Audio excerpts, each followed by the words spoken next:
Good evening. My name's Todd Whyman. I'd like to thank you all for your attendance to the DRF Symposium and just taking that long journey to the beautiful Bega Valley.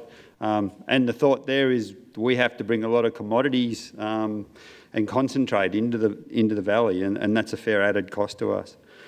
So just a quick bio. As a child, I grew up on my family's fourth generation dried dairy. It closed down in 1983 after 2 years of the worst drought I've ever seen in the valley. As a child, my favourite photo was of my grandfather's draft horse standing in front of a post and rail fence with his tail feathered out.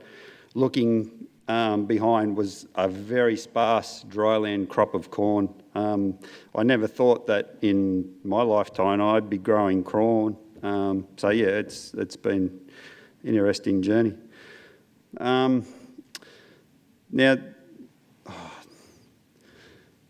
it was a reminder of what hard times our past generations have gone through farming in this valley.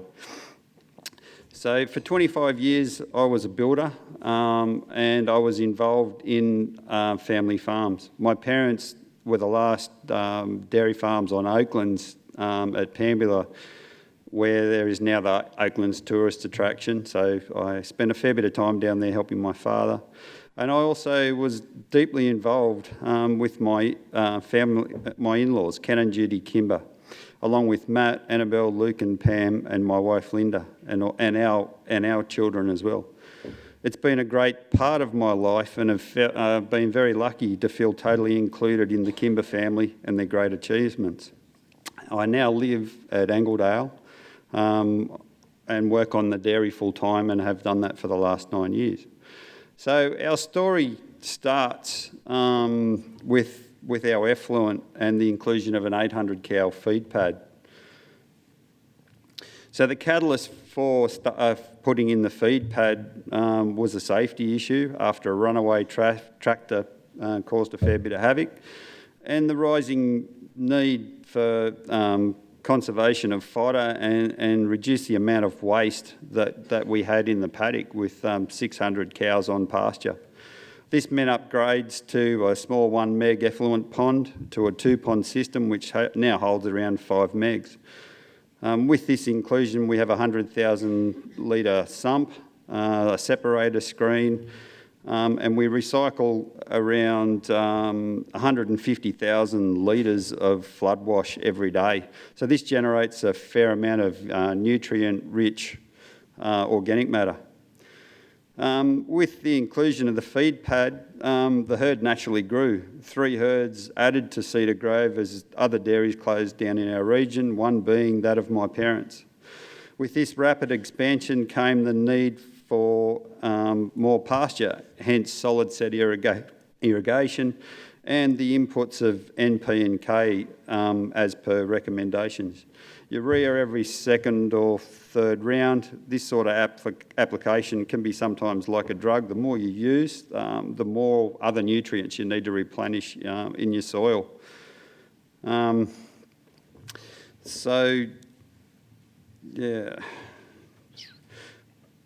I've dropped one, sorry.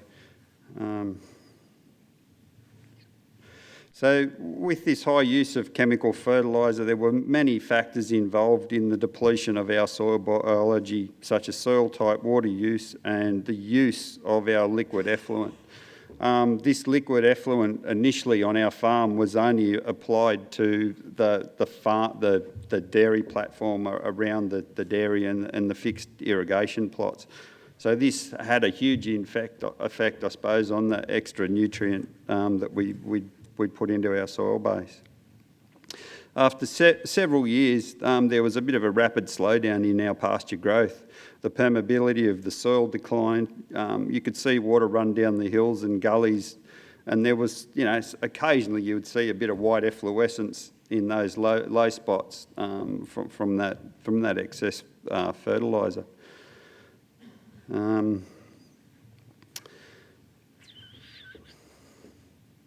So, after a few years of this sort of application, obviously we knew things had to change. And probably a key turning point was one of our paddocks about 1.4 kilometres away from the dairy. There had actually been chicken manure applied to this area.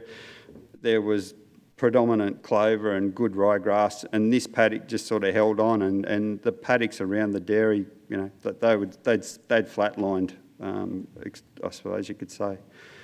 So around 7 years ago, Ken and Luke had engaged a dairy consultant called Angelino, a dairy nutritionalist. He had seen this sort of decline before, and so we took some soil tests. He sent the test to America because they sort of believe that some of our soil tests we do in Australia don't give you a complete analysis of your soil and what actual locked up nutrients are in that soil. So as a corrective, we obviously put on quite an amount of gypsum. We also used 1,000 tonnes of chicken manure on the areas away from that dairy platform that were close to the dairy.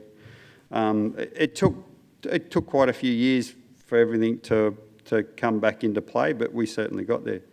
I know in a conversation with Luke, he mentioned that on one of Ange's visits about 12 months later, he asked how the fertiliser program was going.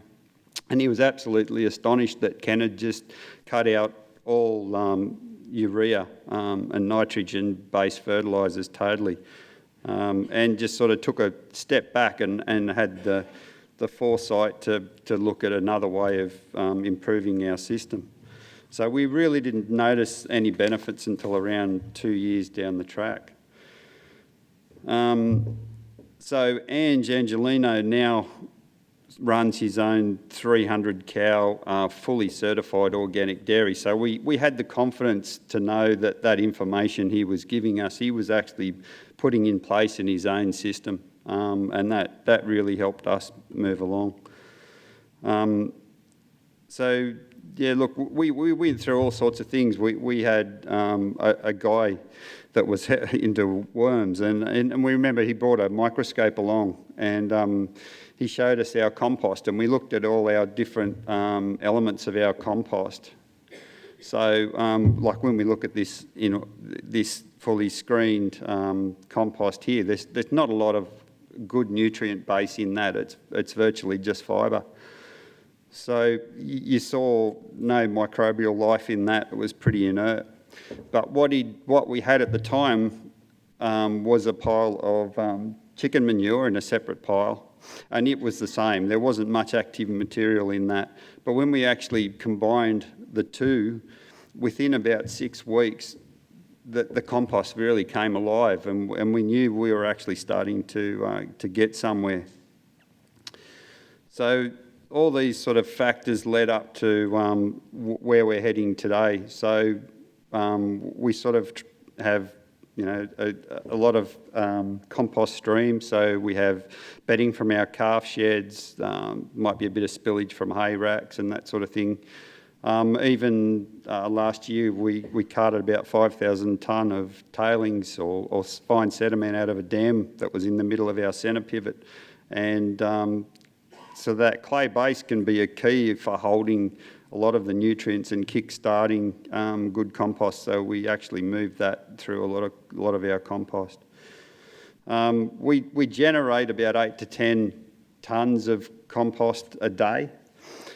So we stockpile that, and we let that dry out, ready for turning. In the past, we've only had a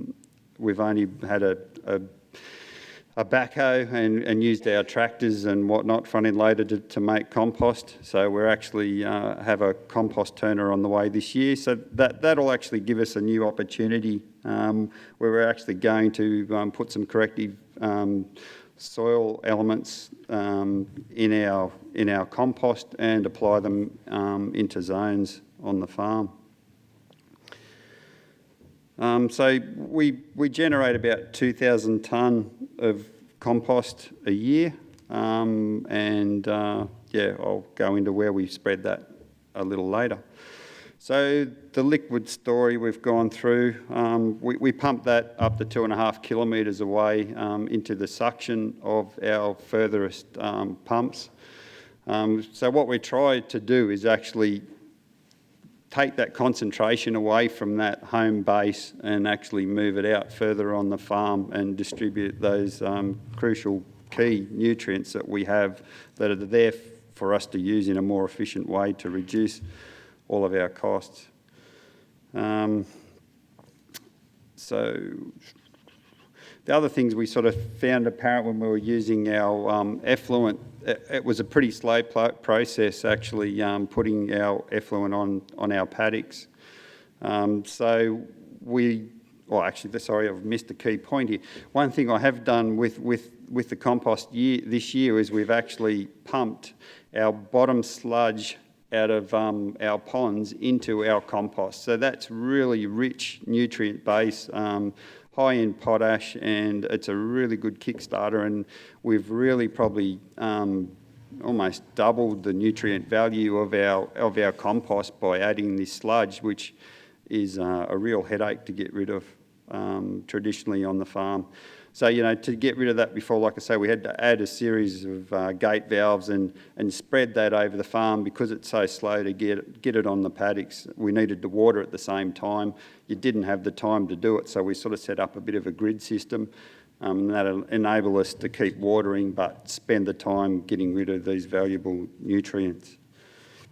I'll drop a bit of this out.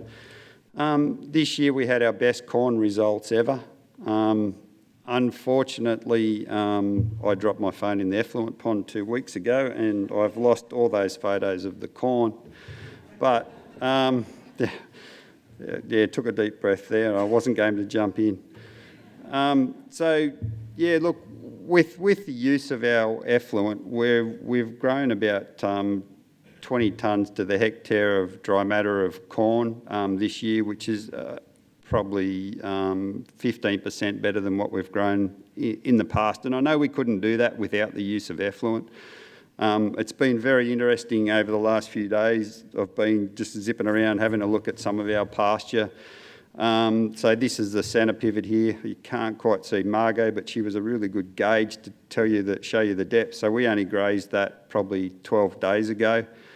And when we actually put the shovel in, I was ecstatic when I actually pulled this out, thinking that we've grown corn, we've taken 2 cuts of silage off this country every year, and we graze it probably 5 or 6 times in between. And the root structure there is what we're aiming for. I never say it right, the mycorrhizal fungi. You can sort of see it all attached to the roots. Everything's there. It's holding the nutrient and it's certainly keeping the moisture profile in for us just to keep that pasture growing. And it's been a bit of a 7-year journey for us to get to this point. And our nutritionists sort of say to us, we're just getting at that point where it's just going to keep getting better for us. Just some more, we're finally seeing worms back in our soil and dung beetles, which were definitely gone. Margot again in another paddock. We took some Brics readings, so we're looking at the sugars in the grass. I was ecstatic to find that some of our areas that we'd actually grown the corn out of, they're really high readings. So just a quick photo here, that looks a nothing paddock, and what we've done is put in a small effluent trial. So what we're trying to ascertain is, we've sort of had to go along a bit, sort of a bit blind. So what we've done is put in 10 plots, and we're going to be doing a series of different regimes, compost only, liquid and compost. We've gone for conventional so we're just going to compare that at the end, do some tissue samples and whatnot. It's a photo of our Trailco. We actually put effluent on the paddocks before we sowed our corn. I think that had a big effect on our strike rate with our corn germination, and it certainly helped with the increase in our productivity. That's just a paddock that was sown a bit before, or it's actually that same paddock you can sort of see beyond, coming through winter. It's struggling, and that's just been hit with conventional fertiliser compared to what we're doing with our sort of organic base. Just our corn strike. I did actually have that on a phone that I'd smashed. That paddock there, that's one of our trial plot paddocks. Doesn't look much, but when you actually look at what the photos I'll show you down the track where there's absolutely nothing. So that's had compost and effluent. That's just effluent only. Now that's just the same area, sown at the same time with a bit of starter fertiliser. It's done nothing. That's pretty well the same. Just a bit of an overview there. So then this paddock only 6 weeks ago was the same as the previous slide before, and we thought, right, we'll do a bit of a control, not a control, but we'll overload that with effluent and we'll see what we get. That's the sort of response we're getting. There's just a bit of sort of the sediment that you can see on the bottom there. Not ideal, but like I say, we sort of did that for control. So by using the Trailco Travellers and variable speed drives on our pumps, we can actually shanty water through our liquid effluent and actually break it down to a 5 or 10% maximum, and that really helps us. Helps the crop keep going. Look, I'll finish at that. Thank you.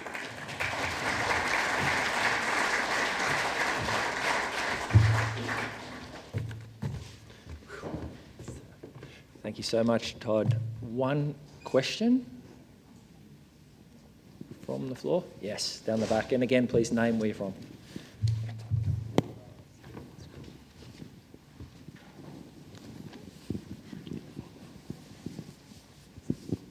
Hello, Daniel, Brisbane. One question. When do you spread the compost, and do you incorporate the compost, or is it just surface application? Look, the compost, we'll only do that sort of once a year. So traditionally we have our compost ready for when we're actually going to plant corn. So so once we've sort of taken our last cut of silage off is generally the best time. So an interesting fact I did actually miss too, that best photo of the root structure was actually taken off the centre pivot where we've grown corn for 5 years continually on hill country. In the past we couldn't even put a shovel into that, and that you wouldn't get a root structure like that. Even on our bike shift areas, traditionally it can be very harsh. Our summers, high wind, and we just could not keep moisture in our bike shift areas, so we'd actually turn that off and shut it down. We actually now are actually grazing that in summertime, and we cannot believe just getting that organic matter back into the soil has been a key part to our effluent journey, I suppose. Thank you. Fantastic. Please join me in thanking Todd.